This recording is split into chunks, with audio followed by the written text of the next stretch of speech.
Uh, Good evening, everyone. I hope my screen is being shared. Uh, I'll just first of all start with a brief about the Narayanpur district as such. Narayanpur, as a part of Bastar, is one of the eight worst left-wing extreme and Naxal insurgency affected districts of the country.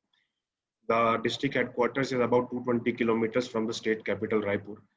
We have one of the least population densities in the country, of about 20. There is about 7,000 square kilometer of area in district Narayanpur, and only about 150,000 people reside in about 412 villages. So the villages are not clustered. They are very far off. They are like in the form of hamlets with like one houses, two houses, up to five houses, which and reaching them through the hilly terrain, and there are a lot of riverines and hills is quite difficult.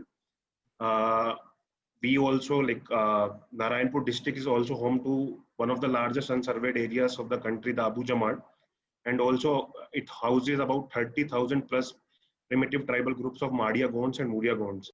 So quite important to control the spread of corona from reaching these interior pockets. The literacy rate is only about 49%. That also majorly compasses of the town Narayanpur. If we go into the deeper pockets, it actually falls much lower than 49%. So on one hand, it's also one of the reasons that they get trapped in insurgency. On the other side, they are also not very much aware about what is going on and what precautionary measures they can take to prevent the spread of corona. Accessibility is quite poor. We have more than 70% area of the district without any connectivity of roads, culverts, bridges, no mobile towers, no power lines, not even safe drinking water. And obviously, the livelihood prospects are also very dim. The district also receives a very heavy rainfall, like about 1300 mm annually. Currently, also it's raining very heavily. Thankfully, the network is stable today, but usually it's not the case here. Uh, More than 90% population is below poverty line. They do not have the resources to combat if they have very grave illnesses, and they're totally dependent on the government. And there are villages from where people walk up to 60 to 70 kilometers on foot to even receive the basic facilities like PDS. The region also has very high incidence, like more than 121 incidence rate of malaria. Also, anemia and TB and sickle cell is also very prevalent here. So the immunity, the basic immunity of people is very low. And there are a lot of superstitions and because of lack of adequate healthcare infrastructure. So we have like baga treatment, like whatever the desi treatment which the tribals use, and they do not generally very readily accept the allopathic or the modern medicines for the treatment. Uh, this is a map of Narayanpur. If you see the entire this green pocket, it's totally devoid of any presence of any government, and it is more than 70% area of the district, which makes it very difficult. And that is what is also very scary in terms, if it spreads to the interior pockets, then it would be a total havoc out there. These also form the challenges. Yes, because of the remoteness and low population density, the onset of corona for Narayanpur was late. It majorly started after the unlock happened, but now there are multiple challenges that we are facing, we have been facing, like the limited healthcare infrastructure. We have only one government hospital, only two working ventilators, and there is no alternate private hospital in the entire district, even in distances more than 150 kilometers. Like I mentioned, there are no roads, culverts. There are not even operational SHGs and PHCs in the interior pockets. The interior villages are usually cut off for more than 5 months. Like from June onwards, they have been cut because of heavy rains, and they will be in the same condition till November. In fact, for many areas, even till December, they will be cut off. The comorbidities are very high, and it's because it's a network dark zone. Even getting information about somebody getting affected or infected reaches us very late, and sometimes doesn't reach at all, which adds to the issue. The entire economy is totally dependent on the hard bazaars, the weekly hard bazaars that we have in these pockets, from where even they sell and procure the vegetables and other essentials. So even during lockdown, we did not stop the Haat Bazaars. We did not close the Haat Bazaars because that would have totally crippled the daily life of the tribals. There we have more than 5,000 personnel for both district police and CAPFs. We have majorly ITBP and BSF deployed in Narayanpur, and most of them are from like different states, even like outside Chhattisgarh. So even though initially the leaves were blocked, but then there were many issues because of that also. So about 1,000 people are usually on rotation in leaves, and that makes it easy. So there are two major causes of or spread for corona here is, one is the migrant population and other is the security personnel. And more than 2,000 migrant laborers were there which came inbound migrant laborers. So what did we do? So our primary, the most important thing for us was to ensure that it doesn't spread to the interior pockets. So we had 24/7 checkpoints in more than 20 locations, and we had deployed more than 1,000 personnel for the same. And to ensure that it doesn't lead to fatigue and issues in duties, we regularly rotated, we regularly took meetings, regular surprise visits and briefings were conducted by all the multiple officers across the domains. The corona isolation centers and quarantine centers, because there have been a lot of complaints across the country of very poor treatment and very poor facilities. So we regularly used to make sure with district administration that we would do surprise checks and visits to ensure that those things do not happen, that people do not fear of going to a isolation center or a quarantine center because of these issues. And thankfully we didn't have many of them. Then we had a system of daily, we still have that system of daily monitoring, of joint monitoring of various departments, and we check the issues so that readily action can be taken. So initially when corona spread here, there was not the, it's a very small market.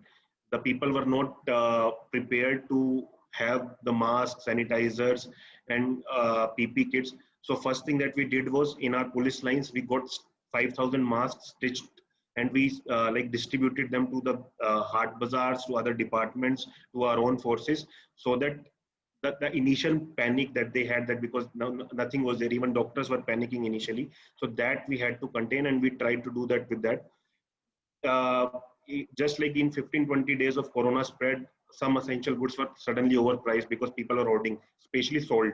So special teams were made immediately so to keep a check on overpricing and hoarding, and that was also brought under control. We do not have very it's a resource poor region because of its remoteness. So whatever material we could use, for instance, we did not have enough stoppers, so we makeshifted with bamboos, and we made traffic stoppers and checkpoint stoppers so that effective implementation of lockdown and checking could be done. Then one thing peculiar about this place is, like, because literacy rate is very low, people are not very aware of the outside world, of the laws of the DM Act and other thing. So it's not like we would just suddenly tell them that you can't do, and we will put them behind the bars, or we'll just challan them. So our Mohit, major just 5 minutes focus, more. We have 5 more minutes. yeah. So, So our major focus was on the other factors, like we conducted street plays, singing, dancing, drawing competitions for children, for public, especially youth and children we targeted, because to curb that tendency of agitation. Then, like other places, regular flag marches, drone monitoring, sanitation drives were conducted. Haat Bazaars were alternated, but they were not stopped. Then announcement systems were made, and all these social distancing, soap and water dispensation, wearing of mask was made. Another thing, like other districts and other cities also did, we also created a local team of corona fighters. But here these systems were not in place. Like we do not have operational NGOs in this part. So this was a first-hand experience for us also, and it evolved during the course of corona. So some basic statistics. Our first COVID case appeared on 16 June 2020. As on date, we have 1,011 total positive case, out of which currently 348 are active cases. We do not have any deaths or critically ill as of now. Total 32 quarantine centers are being run with a capacity of 2,700. Till date, total 1,100 something the people have been quarantined, out of which currently 91 are there in quarantine. Out of the total COVID positives, we had 165 cases from migrant laborers. Currently, we have 0. And we had 462 positive cases among security personnel, out of which currently 226 are active. The most cases currently, so like yesterday's figure was, we had 69 positive cases. The rough average is about 25 per day. We are having about 250 cases of testing per day. The major rise currently are among security forces, primarily among CAPF who are returning from their leaves. So the most important thing for us has been to decentralize the isolation center. So in all the camps, so one important thing is we cannot just shift the people who have been corona positive from the interior camps to the district headquarters or to the state headquarters, because camp security is a very important thing. We have had in the past 3 weeks in multiple districts, we have had multiple instances in which security forces have been attacked, in which Patwaris, forest rangers have been attacked and killed. So there has been, so the Naxalites try to use this as a to spread fear. So we had to ensure that the key routes are safe, so that civilians as well as staffs of other departments can freely move in, especially the medical teams. So we have decentralized the isolation. We have provided them medical kits, pulse oximeters, and even oxygen cylinders with trained staff, so that they can be given like immediate treatment there only. And if further treatment is needed, then we evacuate them. And in this area, because it's network dead also, and people are from different parts, they can't talk to their families, there's a lot of pressure. We have had a lot of cases of fratricides and suicides also. So another focus that we have been having is of counseling, yoga, and physical fitness among the security forces, so that they do not go through that depression, and we help them through that. And the recovery rate in Narayanpur is the highest in Chhattisgarh as of now, is 78%. Other important issue that now has been cropping up is post-COVID. So there have been a lot of people who have been again like seriously ill after being corona negative. So post-COVID management is also being undertaken right now. These are some of the snapshots, but most of the things I've already covered. Thank you so much. Good. Thank you, Mohit.